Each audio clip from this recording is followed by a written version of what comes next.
시편 73편 17절에서 28절까지 말씀을 함께 읽겠습니다. 시편 73편 17절에서 28절까지 말씀입니다. 그러나 마침내 하나님의 성소에 들어가서야 악한 자들의 종말이 어떻게 되리라는 것을 깨닫게 되었습니다. 주님께서 그들을 미끄러운 곳에 세우시며 거기에서 넘어져서 멸망에 이르게 하십니다. 그들이 갑자기 놀라운 일을 당하고 공포에 떨면서 자취를 감추며 마침내 끝장을 맞이합니다. 아침이 되어서 일어나면 악몽이 다 사라져 없어지듯이 주님께서 깨어나실 때에 그들은 한낮 꿈처럼 자취도 없이 사라집니다. 나의 가슴이 쓰리고 심장이 찔린 듯이 아파도 나는 우둔하여 아무것도 몰랐습니다. 나는 다만 주님 앞에 있는 한 마리 짐승이었습니다. 그러나 나는 늘 주님과 함께 있으므로 주님께서 내 오른손을 붙잡아 주십니다. 주님의 교훈으로 나를 인도해 주시고 마침내 나를 주님의 영광에 참여시켜 주실 줄 믿습니다. 내가 주님과 함께하니 하늘로 가더라도 내게 주님밖에 누가 더 있겠습니까? 땅에서라도 내가 무엇을 더 바라겠습니까? 내 마음과 마음이 다 시들어가도 하나님은 언제나 내 마음의 든든한 반석이시요 내가 받을 몫의 전부이십니다. 주님을 멀리하는 사람은 망할 것입니다. 주님 앞에서 정절을 버리는 사람은 주님께서 멸하실 것입니다. 하나님께 가까이 있는 것이 나에게 복이니 내가 주 하나님을 나의 피난처로 삼고 주님께서 이루신 모든 일들을 전파하렵니다. 아멘.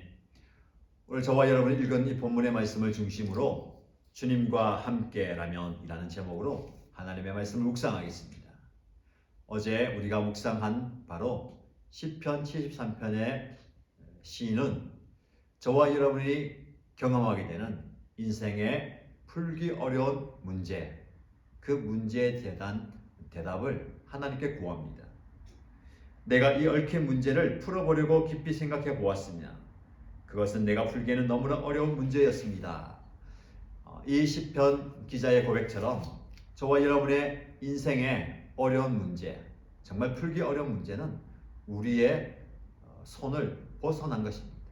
하나님께서 그 문제를 풀어주셔야 되는 거죠. 이 시인이 고백하는 바 정말 풀기 어려운 문제가 무엇입니까? 도대체 하나님을 경외하지 않는, 하나님을 믿지 않는 악인들이 어떻게 우리보다 이 세상에서 더 잘 사느냐 이겁니다. 그냥 잘 사는 게 아니라 몸과 마음이 평안해서 죽을 때까지 우리가 당하는 고통도 당하지 않고 정말 잘 산다라는 거죠. 도무지 받아들이기 어렵고 이해하기 힘든 모습이었습니다. 하나님께 왜 그렇습니까? 라고 따지듯이 묻죠. 지금도 저와 여러분에게 풀지 못하는 어려운 숙제인 것 같습니다. 도대체 나는 하나님을 잘 섬기는데, 하나님을 잘 믿고 있는데 내 인생은 왜 이렇게 꼬여만 가고 힘들어져만 가고 있는가? 그런데 하나님을 믿지 않는 저들은 떵떵거리고 더 잘 사는 모습 보면서 하나님의 존재와 하나님의 역사심과 하나님의 사랑에 대한 의심과 의구심이 듭니다. 하나님을 향한 확신과 믿음이 떨어질 때도 있습니다. 그러나 여러분, 똑같은 인생, 똑같은 삶을 어디에서 보느냐에 따라서 그 내용과 결과는 천지차이입니다. 예를 들면 우리가 높은 산이 있습니다. 그 산을 오르기 전에 낮은 곳에서 그 산을 보면 우리가 보는 것은 나무나 혹은 높은 산의 숲입니다. 그러나 그 산의 정상에서 그 산을 내려다보면 어떻습니까? 산의 등성과 골짜기, 그 산의 생김새를 잘 볼 수 있는 거죠. 그러나 그보다 더 높은 공중에서 그 산을 본다면 우리가 보지 못했던 산맥, 더 큰, 더 넓은 것을 보게 됩니다. 고로 인생도 마찬가지입니다. 저와 여러분들이 인생을 바라볼 때에 산 아래에서 보느냐, 산 정상에서 보느냐, 공중 하늘에서 보느냐에 따라서 우리 인생의 깊은 현장에서 보는 것, 그리고 인생의 산 정상에서 보는 것, 인생을 한 발 떨어져서 높은 곳에서 보는 것 다르다는 것이죠. 그래서 저와 여러분에게 필요한 것은 인생을 보는 시선과 안목입니다. 자, 오늘 시편의 기자가 정말 인생에 풀리지 않는 그 문제가 해결되는 것을 보게 됩니다. 그가 17절 말씀에 이렇게 고백합니다. 그러나 마침내 하나님의 성소에 들어가서야 악한 자들의 종말이 어떻게 되리라는 것을 깨닫게 되었습니다. 이제 그는 악인의 형통함과 악인의 성취와 그들의 만족을 보면서 괴로워하는 것이 아니라 이제야 제가 그 악인들의 종말에 대해서 깨닫게 되었습니다라고 고백합니다. 악인들의 종말이 어떻습니까? 이어지는 18절 말씀해 보시면 주님께서 그들을 미끄러운 곳에 세우시며 거기에서 넘어져서 멸망에 이르게 하십니다 라고 고백합니다. 그들은 잘 사는 것 같고 아니 형통한 것 같지만 결국은 그들은 미끄러운 곳에 서 있고 그리고 넘어져서 멸망에 이르는 종말을 맞이한다라는 겁니다. 어떻게 그가 그것을 깨닫게 되었을까요? 그는 이렇게 고백합니다. 마침내 내가 하나님의 성소에 들어가서야 이 모든 것을 깨닫게 되었다라고 고백합니다. 악인들이 갑자기 놀라운 일을 당하고 공포에 떨면서 자취를 감추며 마침내 끝장을 맞이합니다. 아침이 되어서 일어나면 악몽이 다 사라져 없어지듯이 주님께서 깨어나실 때에 그들은 한낮 꿈처럼 자취도 없이 사라집니다. 그 깨달은 바가 무엇입니까? 그들이 아무리 땅에서 잘 살고 잘 되고 형통한다 하더라도 한낮 꿈처럼 아침에 눈을 뜨면 순식간에 모든 것이 사라져 버리는 꿈처럼 그들 자취도 없이 사라지게 된다는 것을 깨닫게 되었습니다. 여러분 정말입니다. 이 땅에서 성취하는 악인들이 추구하는 그 모든 것들 한순간에 사라지는 꿈에 지나지 않습니다. 우린 그것을 얻으려고 그것을 쟁취하려고 얼마나 피 터지게 싸워왔습니까? 우리 모든 것을 잃어가면서 정말 소중한 것, 값진 것을 잃어가면서 금방 눈만 한번 뜨면 사라져버릴 그것을 추구하면서 살았던 것이 저와 여러분의 모습 아닙니까? 여러분 인생을 바라보는 새로운 시각을 가지십시오. 세상을 바라보고 여러분의 삶을 새롭게 볼 수 있는 그 눈을 다시 뜨시기 바랍니다. 어떨 때 가능할까요? 이 시편은 시인의 고백처럼 여호와의 성소에 들어가서야 깨닫게 되었다. 성소가 어디입니까? 하나님의 임재가 있는 곳이에요. 하나님의 백성들을 만나주시는 곳입니다. 즉 그는 하나님을 만나고 하나님을 진정 인격적으로 만나고 나서야 이런 새로운 시각, 새로운 눈을 뜨게 되었다는 겁니다. 저와 여러분들이 하나님을 만남으로 인생을 새롭게 보는 시각이 생겨나기를 축복합니다. 저와 여러분의 삶을 새롭게 볼 수 있는 그런 안목이 생겨나게 되기를 축복합니다. 여러분 주님을 만나야 됩니다. 주님을 인격적으로 만날 때에 우리의 삶이 변화되고 우리의 모든 것이 변화되게 됩니다. 자, 이어질 말씀 보면 그는요 새로운 복을 보게 됩니다. 비록 악인들이 이 땅에서 누리는 건강과 그리고 재물과 행복 없다 하더라도 그는 더 귀한 것을 누리고 있음을 고백합니다. 무엇입니까? 자, 말씀을 보시죠. 23절 말씀에 그러나 나는 늘 주님과 함께 있으므로 주님께서 내 오른손을 붙잡아 주십니다. 주님의 교훈으로 나를 인도해 주시고 마침내 나를 주님의 영광에 참여시켜 주실 줄 믿습니다. 내가 주님과 함께하니 하늘로 가더라도 내게 주님밖에 누가 더 있겠습니까? 땅에서라도 내가 무엇을 더 바라겠습니까? 어떤 고백입니까? 다른 어떤 것보다 내가 늘 주님과 함께 있다. 그리고 내가 주님과 함께 한다라는 고백입니다. 이것이 시인이 우리에게 전해주는 가장 큰 복이라는 거죠. 저와 여러분의 고백이 되길 바랍니다. 하늘에 가더라도 땅에 가더라도 하나님이 나와 함께 하시니 그 어떤 것, 그 무엇을 더 바랄 수 있겠습니까? 이것이 나에게 가장 큰 복이라는 것이죠. 저와 여러분이 누릴 수 있는 가장 큰 복은 하나님이 우리와 늘 함께 하신다는 이 사실임을 믿으십시오. 여러분 지금 어떤 자리에 있습니까? 어떤 상황 가운데 있습니까?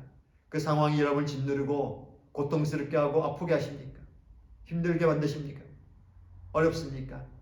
그러나 그 자리에도 하나님은 여러분과 늘 함께 하십니다. 하나님께서 늘 여러분과 함께 하시는 것이 가장 큰 복입니다. 고통의 자리, 아픔의 자리, 슬픔의 자리에서도 하나님은 우리와 함께 하십니다. 계속해서 이어지는 말씀 보시면 28절 말씀입니다. 하나님께 가까이 있는 것이 나에게 복이니 내가 주 하나님을 나의 피난처로 삼고 주님께서 이루신 모든 일들을 전파하렵니다. 그의 고백이 이 고백입니다. 하나님께 가까이 있는 것이 나에게 복이다. 여러분, 여러분이 무엇을 복으로 여기십니까? 하나님께 가까이 있는 것이 저와 여러분이 누릴 수 있는 가장 큰 복임을 믿으십시오.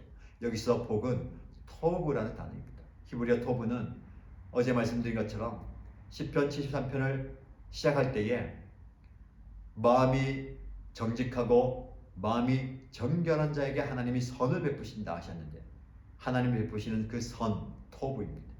그리고 창세기 1장에 창세기에 나오는 하나님이 세상을 창조하시고 보시기에 심히 좋았더라라는 표현입니다. 여러분, 하나님께서 우리에게 주시는 그 선과 복과 좋았더라, 이게 우리가 누릴 수 있는 가장 큰 복인데, 그 복이 무엇이라고요? 하나님이 우리와 함께 하십니다. 하나님이 저와 여러분과 함께 하심이 여러분이 누릴 수 있는 가장 큰 복입니다. 자, 본문의 말씀을 통해서 시편 기자는 처음에는 악인이 잘 되는 것을 보면서 고통 가운데 불평하고 원망하고 하나님의 존재와 하나님의 역사와 사랑하심에 대해서 확신이 흔들렸습니다. 그러나 주님을 만난 뒤에 그는 고백합니다. 하나님이 나의 복입니다. 하나님이 나와 함께한 것이 나의 큰 복입니다 라고 고백하는데, 이것을 가만히 보면 그의 신앙이 성숙하고 성장하게 되는 것을 보게 됩니다. 여러분, 믿음은, 신앙은 고통 가운데 성장하고 성숙합니다. 여러분이 처한 그 상황, 어려운 상황 가운데 하나님은 저와 여러분들을 홀로 내버려 두는 것이 아니라 우리의 믿음과 신앙이 성장하고 성숙하도록 우리를 연단시켜 주시면서 우리와 고통의 자리, 아픔의 자리, 슬픔의 자리에서 함께 계십니다. 여러분, 2022년 한 해에 어떤 상황 가운데서도 하나님이 여러분과 함께 하심을 믿으시고, 어떤 형편에서도 그 역경과 어려움과 상황을 잘 이겨내심으로 여러분의 신앙과 믿음이 자라나게 되기를 축복합니다. 성숙한 믿음으로 성장하게 되기를 축복합니다. 자, 우리가 계속해서 하나님의 말씀을 묵상하면서 철로 역정도 함께 적용하고 있습니다. 오늘 이 말씀의 적용점과 함께 살펴볼 철로 역정의 내용은 이렇습니다. 크리스천이 이제 다시 길을 떠나가게 됩니다. 그 길을 가는데 가야 하는 그 길 양쪽에 담이 서 있습니다. 철로역정 책에 이렇게 묘사되어 있습니다. 나는 꿈에서 크리스천이 가야 할 길 양쪽에 담이 서 있는 것을 보았다. 구원이라고 불리는 담이었다. 크리스천은 그 길로 달려 올라갔다. 그렇지만 등의 진짐 때문에 수월하지는 않았다. 여러분, 그 담의 이름이 구원이죠. 그리고 또 한 가지 중요한 사실은 크리스천이 여전히 등에 짐을 지고 있다는 겁니다. 그가 구원받고 크리스천이 하나님의 자녀가 되었지만 여전히 등에 짐을 지고 있습니다. 저와 여러분들이 예수님을 믿을 때 구원받습니다. 죄가 용서받고 죄에서 노임을 받게 되었지요. 그러나 여전히 이 죄의 짐은 저와 여러분을 괴롭힙니다. 그래서 성경을 보면 그 구원의 여정 가운데 끝까지 달려갈 것을 우리에게 요구합니다. 자, 크리스천이 줄곧 앞만 보고 달려가서 마침내 십자가 앞에 이릅니다. 자, 책에 이렇게 나와 있습니다. 이렇게 달려간 끝에 크리스천은 약간 경사진 오르막길에 이르렀다. 그곳에는 십자가가 하나 서 있었다. 그리고 십자가에서 조금 아래로 떨어진 곳 바닥에는 돌로 된 커다란 무덤이 있었다. 나는 크리스천이 십자가 앞에 도착하자마자 어깨에서 짐이 스스로 풀려 등에서 떨어져 나가 굴러 내려가는 것을 꿈속에서 보았다. 그 짐은 계속 굴러 내려가 마침내 무덤 입구 속으로 빠져 들어갔다. 그 뒤로는 더 이상 보이지 않았다. 오랜 시간 동안 그 크리스천의 등에 있던 그 짐, 그를 괴롭혀왔던 짐이 십자가 앞에서 완전히 풀려졌습니다. 그리고 그 짐은 떼굴떼굴 굴러서 그 무덤의 입구로 들어가 영원히 사라져 버렸습니다. 이제 그에게 필요한 것은 계속해서 십자가를 바라보고 그 십자가를 추구하는 것입니다. 저와 여러분들이 주님의 임재와 주님의 보혈 앞에 설 때에 우리의 모든 짐이 풀려나고 새로운 인생, 새로운 변화의 삶을 살게 되는 겁니다. 오늘 시편의 기자처럼 그러니까 성소에서 하나님의 임재를 경험하고 하나님을 만남으로 인생에 대한, 삶에 대한, 자기 자신에 대한 새로운 시각을 가진 것처럼 하나님을 만날 때에 십자가 앞에 우리의 모든 짐이 풀려날 때에 새로운 시각으로 인생을 보게 되고 인생을 살게 된다는 것입니다. 그러므로 저와 여러분, 우리에게 주어진 인생의 여전히 남아있습니다. 구원의 여정이 남아있습니다. 모든 얽매이기 쉬운 죄의 짐을 벗어버리고 인내로서 우리 앞에 놓여 있는 그 길을 경주하며 달려가야 할 우리의 사명이 남아있습니다. 2022년 한 해 여러분, 무엇이 여러분의 발목을 잡고 있습니까? 여러분의 마음을 힘들게 하는 것이 무엇입니까? 그것 때문에 좌절하거나 무너지거나 낙심하지 마십시오. 십자가 앞에 나가시고 성소에 나가 주님을 만나십시오. 하나님을 만날 때에 여전히 나를 괴롭히는 그 문제가 있다 하더라도 우리는 새로운 시각으로 인생을 보게 될 것이고 주님이 주시는 그 참된 평안함으로 우리의 인생에 담대히 서게 될 줄로 믿습니다.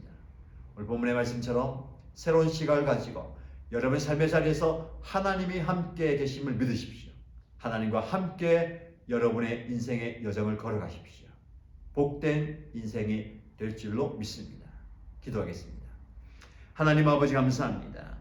시편의 기자처럼 우리는 악인이 잘 되는 것을 보고 세상이 잘 되는 것을 보고 우리의 부족함과 연약함과 이 땅에서의 잘 되지 못함을 안타까워하면서 불평하고 원망했던 모습이었습니다.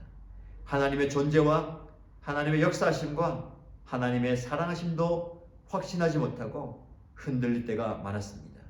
그러나 시인이 하나님의 성소에서 하나님을 만난 뒤에 새로운 인생의 삶에 대한 시각이 생겨난 것처럼 우리도 또한 주님을 만남으로 인생을 바로 볼 수 있는 눈이 생기게 하여 주시고 우리의 삶을 바로 볼 수 있는 새로운 인식이 우리에게 있기를 소원합니다. 그래서 주님이 나와 늘 함께 하심을 보게 하시고 주님이 늘 나와 함께 하심이 내가 누릴 수 있는 가장 큰 복인 것을 고백하며 살아가는 삶이 되게 하여 주옵소서. 그래서 오늘 하루뿐만 아니라 남은 2022년의 한 해, 그 남은 나머지 인생 가운데 늘 주님과 함께 동행하는 가장 귀한 삶을 살아가는 저희들이 되게 하여 주옵소서. 어떤 상황 가운데서도 하나님과 동행함을 경험하게 하시고 어떤 형편에서도 주님과 동행함이 가장 큰 복인 것을 고백하며 또한 증거하고 전파하는 삶이 되게 하여 주옵소서. 오늘 하루도 우리의 삶 가운데 역사하시고 동행하시고 함께하여 주실 하나님을 찬양하며 살아계신 예수님의 이름으로 기도드립니다. 아멘.